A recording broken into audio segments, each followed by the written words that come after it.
আসলে আমরা ওজোবাড়ি করতে কাজ করি, পিস রেট হিসাবে মিটার রিডিং নেই, কেউ বিল বিতরণ করি এবং লাইন সাহায্যকারী গ্যাটিস হিসাবে কাজ করে যারা, যেমন আপনার লাইন রক্ষণাবেক্ষণ, সঞ্চালন, লাইন বিতরণ, লাইনের কাজ করে, সাব স্টেশন মেরামত করে, গ্রাহক আঙ্গিনার যে সমস্ত অভিযোগ থাকে সেগুলি নিষ্পত্তি করে এবং পিস রেটদের এবং গ্যাটিসদের শূন্যপদের এগেনস্টে বয়স সীমা শিথিল করে চাকরি স্থায়ীকরণের দাবিতে আজকে আমরা এই আন্দোলন করতেছি।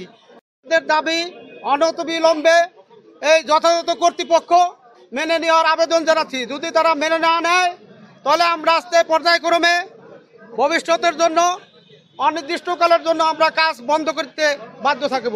নিউজটি আপনাদের ভালো লেগে থাকলে লাইক, কমেন্ট ও শেয়ার করুন।